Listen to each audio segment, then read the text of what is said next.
We're live. Hello, everybody. Welcome to another episode of This Week in Real Estate. I'm Ray. I'm your host. And this is episode 368. What? That's right. Episode 368 of This Week in Real Estate. And boy, do we have a banger for you. We're going to be talking about round one of Zillow versus Compass/MRED. They are in court. We have 2 days of court testimony summarized by the good folks at Inman.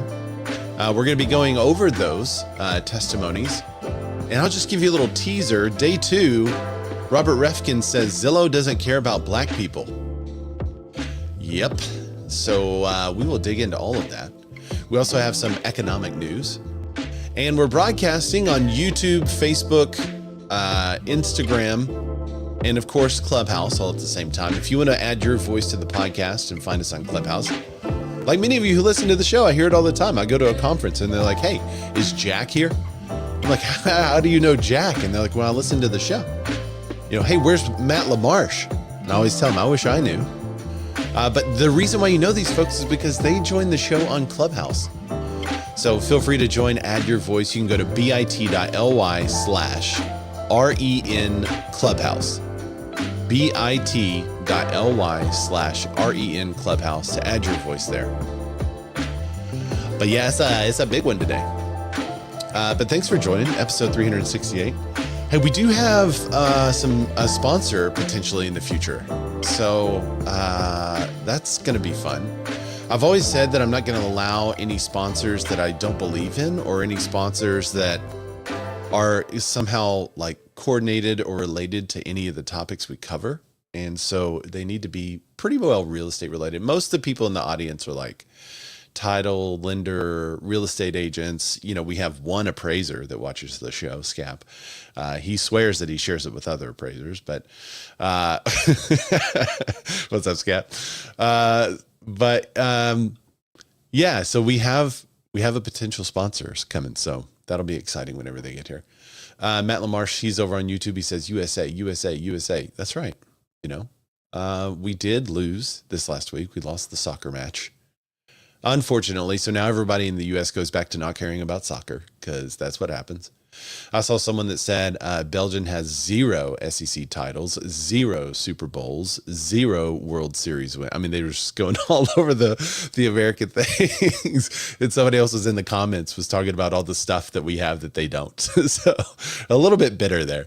Matt said, oh, wait, we aren't a soccer country. Yeah, that's exactly right. Maybe next century.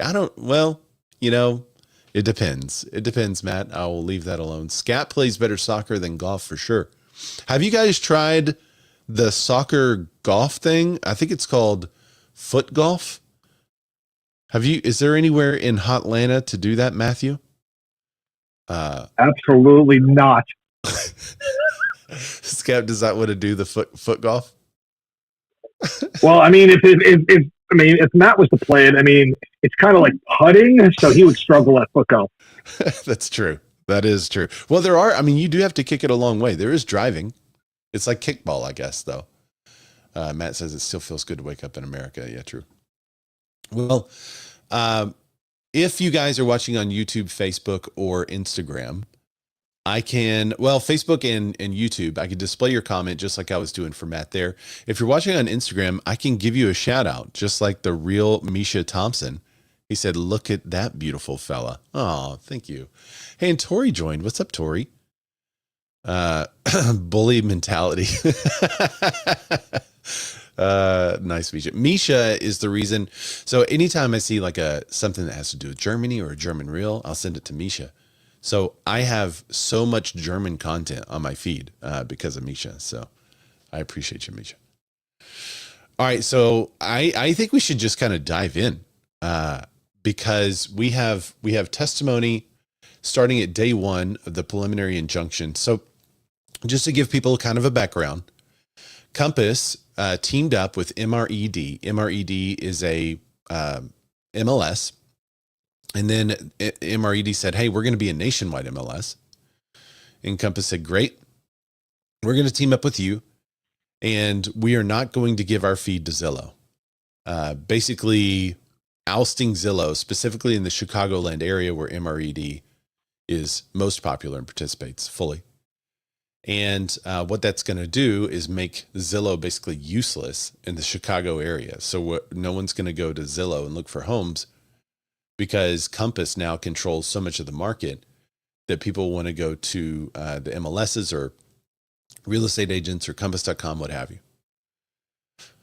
Meanwhile, Zillow and Compass have been having this fight with the listing access standards about how Compass wants to do the 3-phase marketing strategy, starting with a it's a private listing, and then a coming soon, which is semi-public listing, which is exclusively on Redfin from Compass. And then from there, they will go public, in which they will put them on other platforms, including Zillow. Well, Zillow said, hey, you can't do that. If you market it anywhere first, except for us, you cannot put it on Zillow. So that was the first fight. Then Zillow or Compass dropped that lawsuit because Zillow supposedly changed the listing access standards and now has a previews thing. It's a little confusing about that part. But then when Compass teamed up with MRED, Zillow said, hey, you can't do that. It's anti-competitive. So they did it. MRED cut the feed. And when they did, Zillow sued and tried to get a temporary restraining order from the court that said, hey, they can't do this yet. You need to hear us. That temporary restraining order has been granted. Now they're at a hearing for something called an injunction, a preliminary injunction. The difference in a temporary restraining order and a preliminary injunction is that the temporary restraining order is temporary. So it only lasts for a certain period of time. A preliminary injunction would be in place throughout the court case. So without a preliminary injunction, MRED can take these actions, and Zillow and Compass will still be suing each other, but the preliminary injunction would halt the practice from now until the end of trial, until it can be decided. So that kind of sets the stage for where we are today. So let's take a look at it. Inman has a pretty good rundown of the entire court case. In the first day of the hearing, Zillow's preliminary injunction, Errol Samuelson, Zillow's chief industry development officer, was the one on the stand. He spent most of the time during the hearing before the U.S. District. Do you have a hair appointment that day? What? Which one? What'd you say? I couldn't hear you. It broke up for me. I don't know if anybody heard you. Matt, everything okay over there? I don't know what he said. Did I hear a hair appointment? Oh, is that what he said? Hair appointment? What are you talking about? Anyway, Errol Samuelson, Zillow's chief industry development officer, spent much of the time Wednesday before the U.S. District Judge John J. Tharp Jr., defending the company's listing access standards, the LAS. And Zillow Preview. That was their new thing that they put in place right when Compass said, hey, we're going to do this preview thing with Redfin. Compass and MRED sought to reframe those policies in an effort to protect the flow of listings that powers Zillow's business. Compass's attorney, Nathan Emer, E-I-M-E-R, argued that Zillow was, quote, asking the court to put its thumb on the scale of competition, while MRED attorney, Stephen Lebowski, said the case pitted neutral MLS rules against a company that thinks quote, thinks it knows best how everyone should buy and sell a home, unquote. So the first day, Samuelson testified that listings are central to Zillow's business model. Well, obviously, telling the court, you could say that they're the lifeblood of our business. Fresh listings matter most, he testified, walking the court through Zillow data. Samuel said that the new listing, now I was kind of surprised by this number because I thought it would be a lot higher, but Zillow said that a new listing gets almost 180 views on the day it first hits the market. Does that seem low to y'all? That seems low to me. It says but it falls to 60 views per day by day 5. So in the first 5 days, you're getting the most exposure on Zillow. That drop off helps explain why Zillow, Compass's private exclusives, and MRED's private listing network are all chasing the same inventory. When asked whether Zillow Preview competes with private listing networks, Samuel said both are trying to get listings as soon as they hit the market or even before. We are also trying to get those listings first. So really it's about a race to who can get the listing first. And that's why we compete directly with private listing networks. Isn't that interesting? I just think the mindset, and of course we kind of knew this, but the mindset on how Zillow views their own competition, it's not a website that gives additional exposure and promotion. They are trying to get the sale. And that is a different mindset than they had previously. And you might wonder why. Why did that change? Well, it changed because Zillow Flex. Zillow Flex totally changed the category of this situation where now they're incentivized not just to have a listing out there and market it, but they're incentivized to be the one that leads to the sale so that they get a piece of the compensation. So Zillow Preview became Zillow's answer to PLNs, private listing networks. He described Preview as a way for agents and sellers to build early interest before a home fully enters the market, the MLS, and the broader public market. Unlike closed private listing networks, he said Preview listings can be seen by buyers broadly and can be accessed through buyer agents of their choosing. He said, we like to think of it almost like a trailer for a movie, Samuelson said. So the movie is going on next week. You can't buy tickets for it now, but you can buy a ticket for next week. But it's to try to create momentum for listing its market. Yeah, it's coming soon. Okay. On Cross, Compass attorney Alec Solotorovsky. That's pretty good. I think Alec would be impressed with that. Alec Solotorovsky sought to reframe Preview as evidence of Zillow's own competitive self-interest. He walked Samuelson through Zillow's, quote, Project Daylight materials dated March 4th after Compass announced its deal to display the coming soon listings on Redfin. Now, these Project Daylight materials were the stuff that Reffkin, I believe, leaked onto LinkedIn, or I can't remember if it was LinkedIn or Facebook, but this was the stuff where it talked about how they were going to punish agents. Samuelson acknowledged that Redfin deal was one of the reasons why that Zillow accelerated its efforts. He acknowledged that they amended their listing access standards around the same period and launched Preview. Compass used the timing to undercut Zillow's transparency argument, arguing that the company changed its standards once its own pre-marketing product to defend. Compass argued that the standards were built to protect Zillow and aimed at Compass. He said the document, Solotarovsky opened a December 2024 internal Zillow strategy document. This was the one.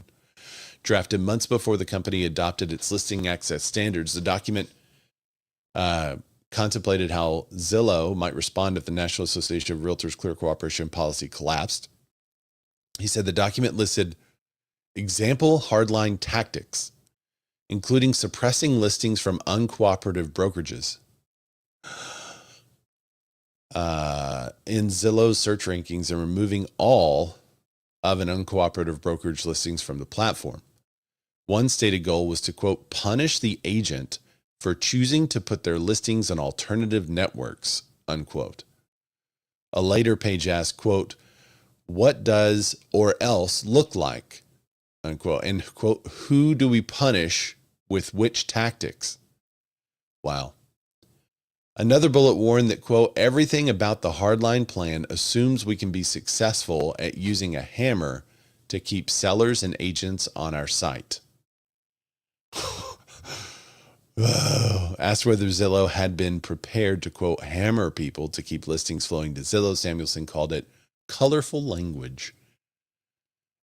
I mean, if you're a multi-billion-dollar company in control of entire brokerages and real estate networks, you can't say it's color. You can't have colorful language.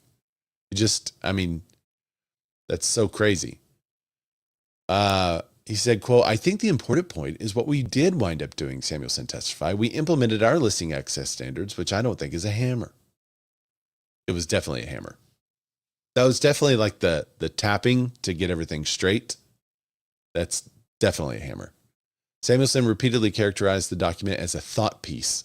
It's just, we're just thinking about it. We're just thinking. We didn't do it. We're just thinking about it. Samuelson said he assumed the count was accurate. Oh, that was of the 1,390 listings on Zillow refused to display under the access standard since March 1st, 2025.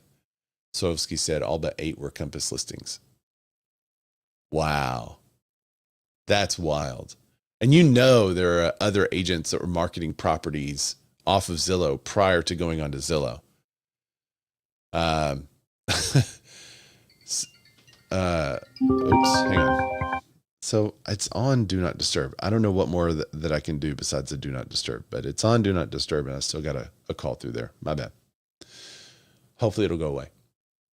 Okay, so Samuelson said, I'm not surprised that the largest brokerage, which has made a strategy of using private listing networks, has the most violations. Yeah, but I mean, in reality, you're just not looking. You're not looking into the others, because I know local agents here that were putting stuff different places and they weren't punished by Zillow. So, Solotrovsky also pushed Samuelson on where Zillow draws the line between true office exclusives and private listings. They talked about the black box on Compass's website, and that's where people could go and sign up to see these private listings. And they basically argued that just because someone goes to a website and signs up to see these things doesn't make it private, which I would disagree. Like, if you're signing up to see a specific brokerage's listing and information, then that is in essence not public. So if it's not public, it is private, right? But that's also what Gary Keller was arguing. You remember Gary Keller's argument when he was like, well, what is private? What is public? And then he said that they couldn't have private listings, but after arguing that they weren't actually private. Like, what, bro?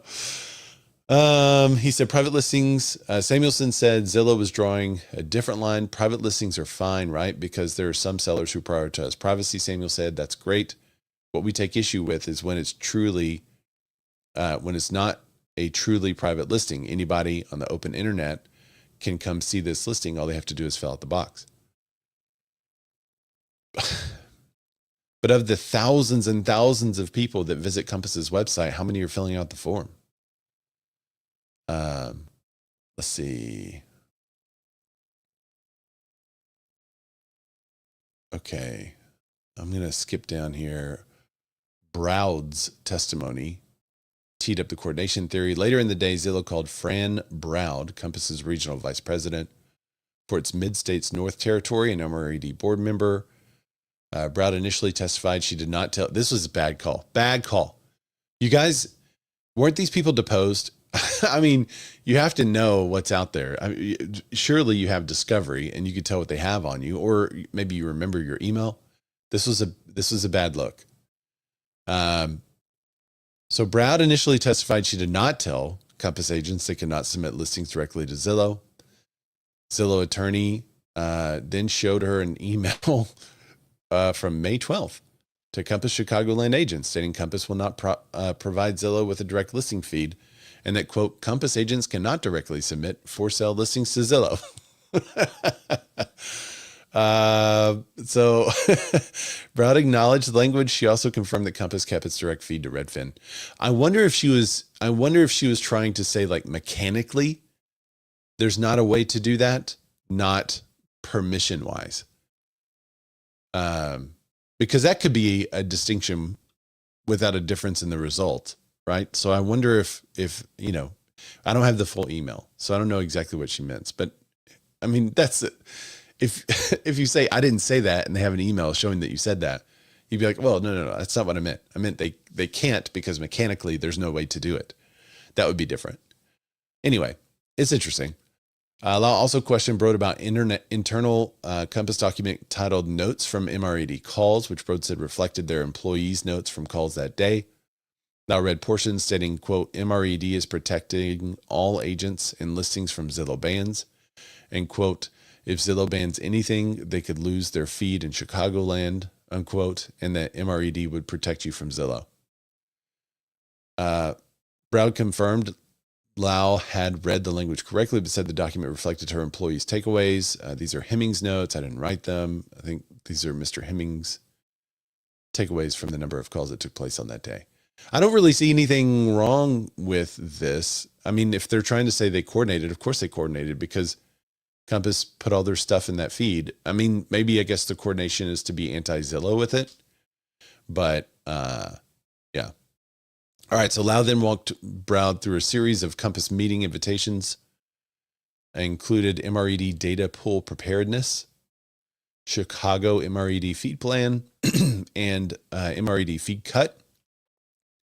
The latter two came 13 and 10 days before MRED publicly threatened on May 18th to cut Zillow's feed. I think that's obviously what happened. I guess you have to prove it in court that they did work together, but they obviously worked together because that was the thing. Zillow was saying, hey, I'm not going to put your stuff on the feed. So they responded. I don't think that part is news, but it was a bad look to say, I didn't say that and then have your email read in which you did say that. Okay. That was day one. Let's go to day two. And then we'll open up the discussion for those of you on Clubhouse and in the comments. But feel free to make comments now. I'm just not going to go to them directly until we're later on in the discussion here. So how Reffkin defended Compass's private listing network. So Reffkin's up. The second day of Zillow's preliminary injunction hearing put Compass International Holdings CEO Robert Reffkin at the center of the dispute. He defended the brokerage's three-phase marketing strategy. Zillow used cross-examination and emails from testimony MRED CEO Rebecca Jensen to press its coordination theory. Reffkin, who testified first on July 2nd before the U.S. District Court's judge, denied that Compass directed MRED to cut off Zillow's feed, but his testimony also gave the court a fuller view of Compass's broader campaign against Zillow's access standards, including outreach to MLSs, its defense of private exclusives, and its argument that sellers should decide when and how their home is reaching the open market. Reffkin said, this was a funny comment. Reffkin opened his testimony by defending Compass's three-phase marketing strategy and seller choice tool, modeled on phased marketing used by home builders, developers, and consumer brands. He likened the approach to how Apple would pre-market the iPhone before launching it, and testified that 94% of the listings that started as private exclusives ultimately reach phase 3, where they go live on MLSs and hit the market. There will be some people that will claim that, quote, that claim you're just trying to double in deals and sell them in phase 1, but we try to remind them it's not called one-phase marketing strategy. Okay, it's called a three-phase marketing strategy, and it's intended to go through all three phases. Zillow later pressed the point in cross-examination, asking whether this was a really good take by him, asking whether 94% of Compass's three-phase listings fail to sell in phase 1 and phase 2, and Reffkin rejected the characterization. He said it's not a failure if they don't sell in phase 1 and phase 2. I thought that was a really good point. It's the whole process is informing the seller and informing the price point so that they can make better decisions on where to price it and how to move forward. That's a solid point. Reffkin also repeated Compass's broader argument is that private exclusives and coming soons help sellers test price, build demand, avoid public price drops. So here are the stats. You remember when I was asking you guys, like soon Compass will have stats to refute all this stuff? He pointed to a Compass board presentation that showed listings launched through those channels were associated with a 2.9% higher sales price, 20% faster days on market, and 30% fewer price drops. This is the data that flies in the face of all the disclosures and everything that everyone says, like, hey, if you do this, you're going to sell your home for less. 20% faster days on market, 30% fewer price drops, and 2.9% higher sales price. Compass turned fair housing criticism back on Zillow. Now, this is a take. Reffkin also pushed back forcibly against arguments that Compass's private exclusives could raise fair housing concerns by limiting access to inventory. Transparency and fair housing have been central to Zillow's case against Compass and three-phase marketing strategy, with Portal arguing since the National Association of Realtors updated its pre-marketing policy and private listing channels hurt sellers, buyers, and the broader market. Compass's attorney walked Reffkin through the company's three-phase marketing disclosure form, which warns sellers that choosing private exclusive or coming soon could affect the number of potential buyers, showings, or offers, or the final sale price. That's true. Could affect it. I don't know what the disclosure says. Maybe some Compass agents out there could shoot it to me. But does it say affect it, or does it say lower the number of potential buyers, lower showings, and lower sales price? Because the final sales price is actually 2.8% higher. So affect would be the right word. And I would be okay. Jack has talked. Oh, Jack's not here on Clubhouse right now. But Jack has talked in the past about requiring those disclosures. And we've been thinking about the wording around these disclosures, because reality is, if you sign a disclosure based on a pre-marketing strategy, and the disclosure has to say, hey, if you don't put your home on the market, it could sell for less. You could have fewer showings. You could have fewer buyers. You don't really know that to be true. But you do know it will impact the number of buyers, the number of showings, and the final sale price. So having a form that says it will impact it, that's great, because that's true. It will impact it. Do you know if it's higher or lower? You don't know. You don't know. The form also says sellers choose their options for legitimate, non-discriminatory reasons unrelated to protected characteristics. Reffkin delivered one of the sharpest rebukes of the hearing when asked to respond to testimony that private exclusives could enable race discrimination, accusing Zillow of invoking fair housing concerns to protect its own market position. Quote, I believe Zillow is using historical Black discrimination to maintain power and profits, Reffkin testified. I believe Zillow doesn't care about Black people. They're using Black people. Zillow isn't suing to protect Black people. Zillow is suing MRED and Compass to protect their dominant market power. Wow. That's forever now in court transcripts. Wow. Reffkin described Zillow's carrots and sticks $1 billion offer. And this was the thing that a lot of people were speculating about when we saw the $1.2 billion, $1.4 billion number. And Reffkin just came out and flat out said it. It said, hey, we rejected Zillow's $1.3 billion offer.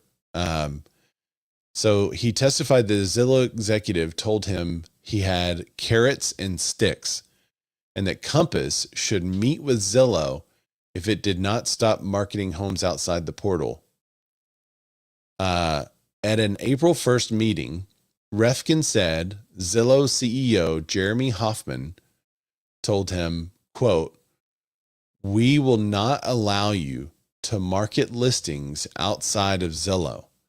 We will not allow it. Whoa.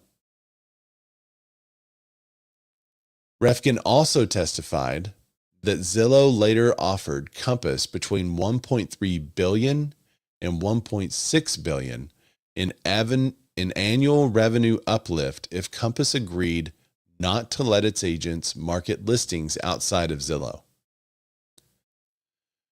They offered Compass, quote, they offered Compass $1.3 billion to $1.6 billion of revenue uplift, Reffkin said. They said it would. The goal was to double in Compass's market share. Reffkin testified that the proposal would have routed buyers interested in Compass coming soon listings onto Zillow on Zillow to Compass's buyer agents, allowing Compass to be on both sides of those transactions. Isn't that rich? Think about this, guys. Zillow is mad because they're saying Compass is trying to double in the deal. Then Zillow puts this proposal together for Compass that would increase the amount of times they could double in the deal. That is inconsistent.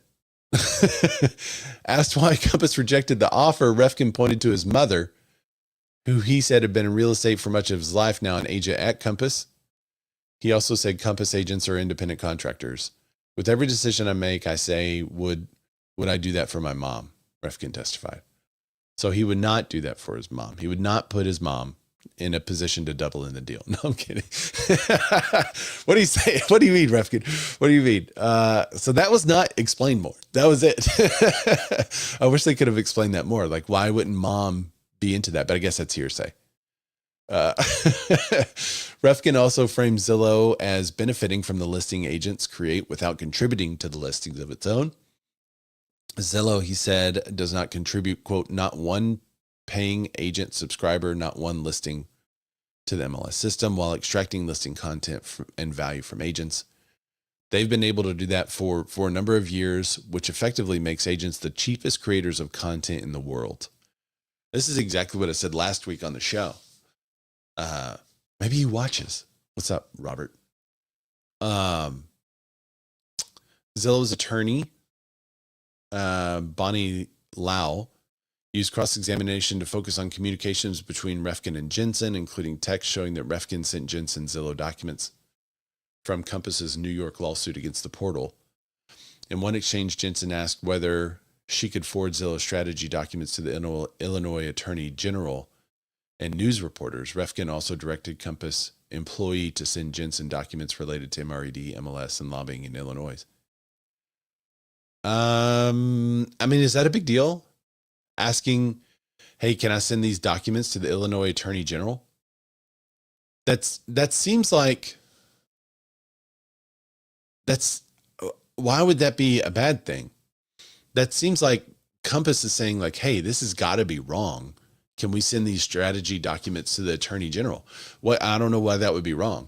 And sending it to news reporters, sure. I guess they leaked it right after that, right? Zillow also pointed to, that's like saying like, hey, they were going to tell the cops on us. Isn't that what they're alluding to? Like, hey, they were going to tell the cops on us. And now you're telling the judge that they were going to tell the cops on you because they thought it was wrong. What is this strategy?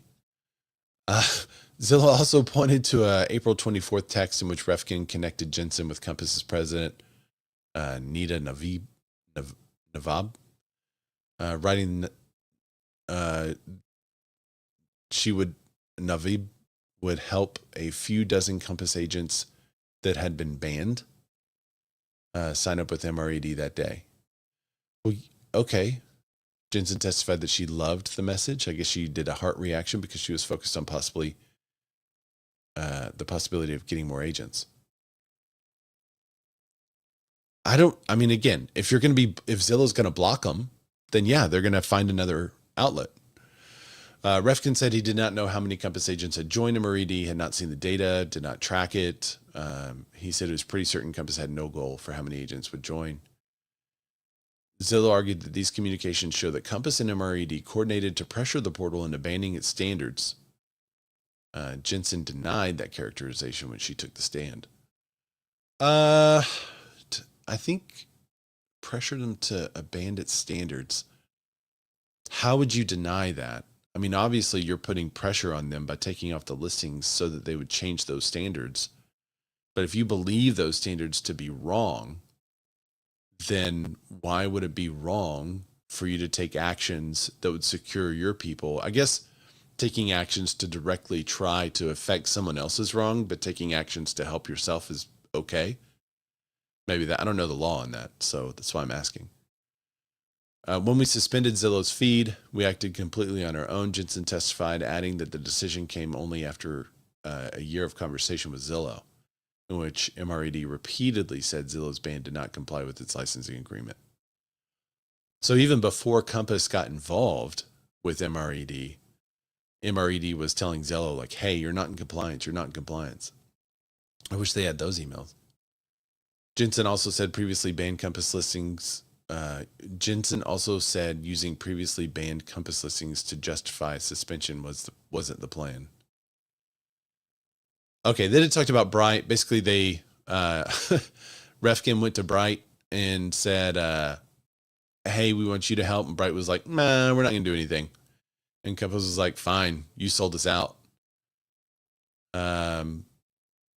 He said, quote, I think Bright MLS is just scared of getting sued, so they don't want to enforce their own rule neutrally, Reffkin said. Then later, Lau read Reffkin's email in response to Bright when Bright said they weren't going to do anything. And he said, the truth is, you and Bright, oh wait, who was you? I think Bright MLS, hang on. Oh, I guess I'm a little confused on who the you is here, but I thought the email was to Bright. The truth is you and Bright MLS and all the MLSs except MRED and RealTrax have completely sold us out. Reffkin wrote, I no longer want to support Bright MLS in any way. And of course, I'm not coming to your event this summer. No need to respond. Asked about the email, Reffkin described it as a very emotional response. He described his own email as very emotional. Okay, then they talk about experts, and Zillow called economist Lawrence Wu, who pushed back on the idea that direct broker feeds could replace the MRED feed. Zillow pointed to a May 9th email from Thad Wong, founder of VAT Properties, the Chicago market leader, stating that without listings from Compass, at Properties, Christie's International Real Estate, James Sotheby's International Real Estate, Coldwell Banker, Zillow would no longer be a credible search option. Yeah. I mean, is it anti-competitive? Possibly. Is it a response to Zillow's move that's also anti-competitive? Possibly. So that brings you up to speed. Those are the last 2 days of trial and the preliminary injunction that Compass and MRED versus Zillow. Zillow's filing the preliminary injunction to try to get the listing feed turned on throughout the rest of the trial. And then they're going to have a full trial about it. And then at the end of that, they'll figure out if Compass has the right to do what their sellers want, or if Compass will be forced to put everything on Zillow. Forcing real estate agents to use someone specifically like that is, I think, a big deal. And I don't think that's a good idea. So that's a big deal. Okay.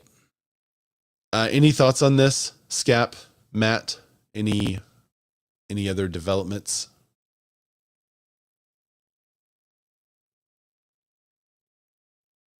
No. Okay. Fine. Oh, somebody raised their hand. Oh, what's up, Shane? I haven't seen you in a minute, buddy. So we'll see who wins. I think the preliminary injunction will probably be won by Zillow. But I don't know if the whole court case will be won by Zillow. So, I mean, if Zillow is suing because they're working together, they're obviously working together. So, but is that going to be illegal? I guess that's the question. Is it illegal for them to work like they're working against Zillow's listing access standards? So, not to be outdone, though, we have a new player in the marketplace that is potentially competition for Zillow. Check this out. Kelley Blue Book. Kelley Blue Book is in the housing space.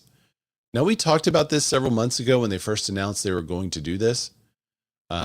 But they have expanded their trial for what Kelley Blue Book Homes in an effort to generate home seller leads for agents. The program will launch in 10 states starting August 1st before phasing up to a nationwide presence early next year. The launch sets up a potential competitor for existing paid lead programs and valuation models, including Zillow and Realtor.com, in an effort that will lean on Kelley Blue Book's credibility. So do you guys think Kelley Blue Book has credibility in the housing space because they have credibility in the car space? Matt Lamar says people are going to start asking what's the KBB on your home. I mean, they already have a KBB on your car. Everyone knows that's car value. So KBB on your home. Matt, who is in the car space, says, nah, they really don't in the car space. I mean, I check it. If I'm buying a used car, I usually check it. But I don't know. After about a day, KBB sends a report that includes estimated low and high end ranges from the home's value and suggests a local agent to speak with. The company calls the suggested agent its Kelley Blue Book Homes agent. So no doubt another referral network. Agents pay us a subscription. So it's a share of voice model where they essentially have 25% of a zip code, 50% of a zip code, or their own entire zip code. That's a contrast to the pay at close. Oh, so not a referral model. Interesting. Agents are just sick and tired of that model. It's extractive. 40% of the lot, list said. For high-performing agents, it's giving up too much of the work. Woo! Look at that. For high-performing agents, it's giving up too much for the work that the agents are doing. Yeah, man. The appraisal relies on true footage technology. This is apparently aided in at least by part of a licensed real estate sales agent and sent to a home buyer via PDF. One Utah sales agent who provided the valuation report for KBB declined to comment. Yeah, I'm gonna decline the comment too because you just said true footage. True footage. That's what it's called. One word. Yeah, they started out as an appraisal company, like they tried to make this big, huge, mega appraisal company. In the beginning they were buying up other appraisal companies all over the country and bringing them in, and then then they stopped doing that, and a lot of appraisers that went there said, well, you paid me for my company, now I'm leaving. It's more of like a staff appraisal type company, and then they have their own technology and stuff. I mean, I've tried using some of their technology, and it's as accurate as Zillow. I mean, it's nothing special, but this whole company tries to put themselves at the forefront of so many different things. I mean, they're nothing special, and I wouldn't believe any of the data that they put out there. For true footage? Isn't there another company that does data that is famous for being wrong that a lot of people use? Every time I mention it, I think Matt is the one that doesn't like it. I can't remember what it is though. Man, what is that one? Are you CoreLogic? No, it's one where every time I mention the data, Adam. Maybe it's Adam. There's House Canary, which is terrible. I mean, they're all terrible. Plain and simple. As an appraiser, they're all terrible. Adam, ATTOM Data Solutions. I've mentioned that a couple of times and got pushback from Matt and also other people in the comments that said the data is not any good. So it's hard. It's not RPR. RPR is actually really good. I like RPR. Let's see. In April, True Footage announced that it raised $40 million to fuel its next stage growth. So get ready, Scap. But yeah, KBB is entering the space, and they're entering the space in a way that respects agents, unlike others. So we'll see. Compass had a very busy week. They also announced that they have a new agent platform within brokerage brands. The company is calling it the largest technology deployment in residential real estate history. Compass is pushing its technology stack into the brokerages absorbed from Anywhere Real Estate, which is one of the things we were waiting on. There was not a lot of changes to any of these companies yet. And so this is the first real gigantic integration. For the newly added brands, the software carries the home platform. That's the name the company said will roll out across the franchise network for the next year. Compass Build the Move is the largest technology development in the history. 340,000 agent brokerage. Wow, that's crazy. The home platform bundles tools Compass built over the last decade into a single workflow. The company said spanning comparative market analysis, shared buyer collections, pre-listing, buyer demand, pricing intelligence, reverse prospecting to an agent-to-agent network, marketing center, live listing performance dashboard, and a unified client workspace. Yeah, I mean, it's not gigantic news, but it was all over the news. So, and then they talk about how they're in battles. So yeah, big news, big week for Compass, a rollout and court. All right, drop in the comments. How's the market? How's the market in your area? Are you balanced? Is it buyer or is it seller? Balanced, buyer, or seller? How's the market in your area? Put it in the comments, whatever you're watching, Facebook, YouTube, or Instagram, and debate with folks later. This is what the news is saying for you. Oh, wait, let me share it. Boom. Far more real estate agents now report seeing a balanced market, CNBC Housing Market Survey finds. After several years of lean, pricey housing market, real estate agents are starting to see more balance. In the second quarter of the year, 44% of real estate agents surveyed in CNBC's Housing Market Survey said they were seeing a balanced market. That share is up 30% from the third quarter of last year.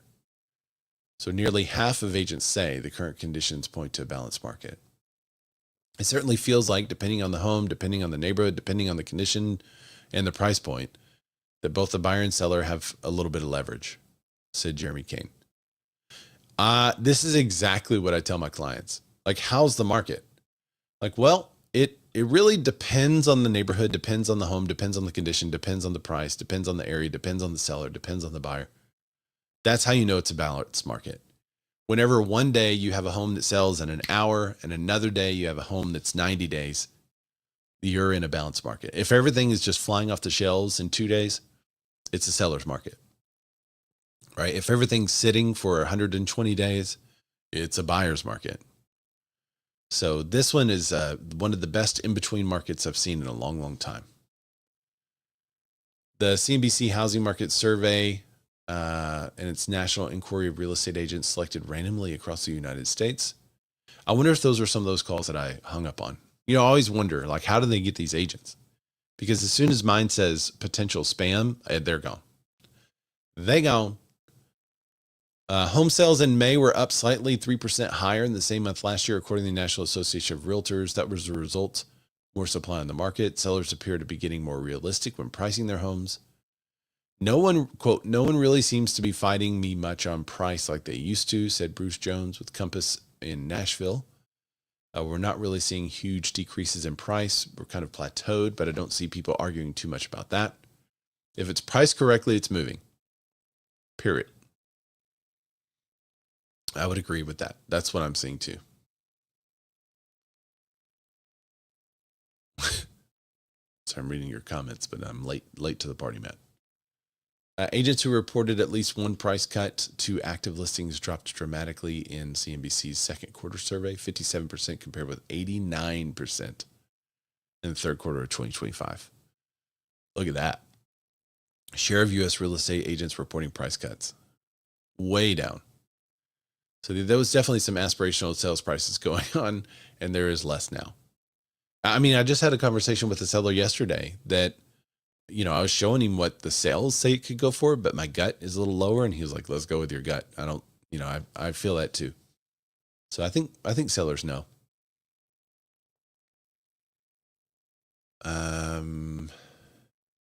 Here's another good chart. It says most home buyers concerned about right now.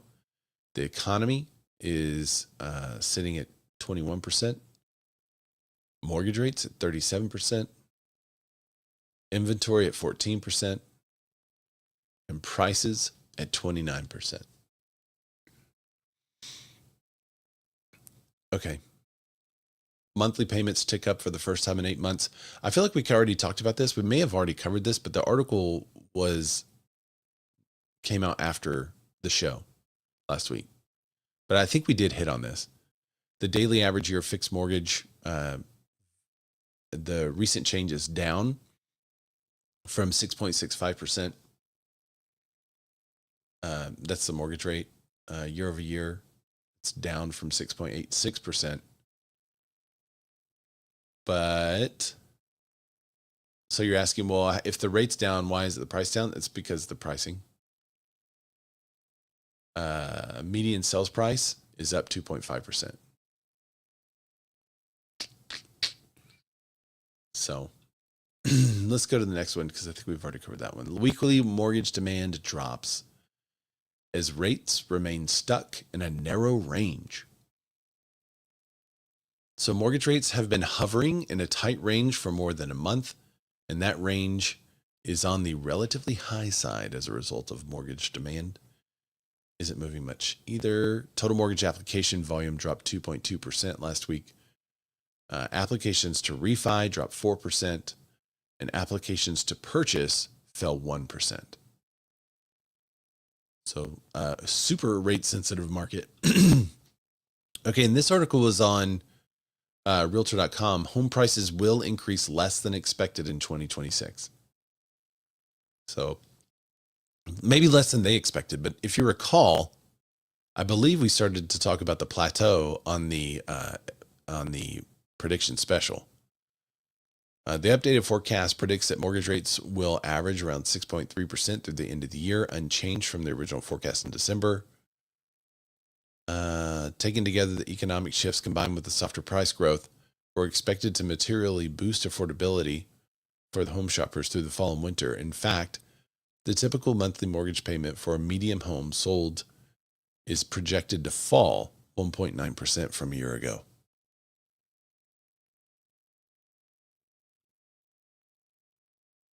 All right, and last but not least, this is kind of a weird article. It was a segment they did on the show, and it's called Selling Your Home This Summer, Your Data is Already Moving. So it says selling your home can be exciting, can also feel stressful.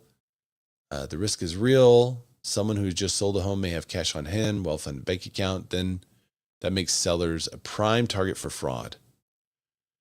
So remember the wire fraud stuff, guys. Real estate agents out there, consumers, if you're watching this, if you get wiring instructions sent to your email, please call the title company and verify those instructions on the phone or whoever you're supposed to wire the money to. What they are doing now is that they are spoofing title agents' emails, and they're just waiting. And when that title agent has a big month and they have like 6 or 7 closings coming up, they will take the Alta statement, they'll intercept the email, they'll send the email from theirs with wiring instructions. The buyer will then use those wiring instructions, take them to the bank, wire the money, and then the money is gone. So it's, and they'll do that for like 6 or 7 transactions, just boom, boom, boom, boom, boom, and then they're out. So there have been some occasions in which the feds can track the money. A couple of my friends said that they tracked some money to Mexico for one of their buyers, and they are starting to get some of it back, but it's not easy. So be careful. Data brokers collect property information, sell to real estate investors, marketing companies, and lead generation services for someone between 55 and 70 who's downsizing from a family home into a smaller property. That filing creates a fresh verified data point. The new data can update the entire broker profile, including your new address. Once that happens, the information can spread across multiple search sites. So watch for real estate wire fraud. And really, that's it, guys. That's all I got for today. So big news on the Compass Zillow front. I'd love to hear your thoughts on that. Who's going to win? That's what I want to know. Is Compass going to win? Compass MRED? Are they going to be able to control the listings or allow their sellers to control how they want their properties marketed? Or is Zillow going to win and force everyone to put these homes back on the market, on the public market on Zillow? That's hard for me to see that future, but oh man, That would be bad news, in my opinion. But what do you think?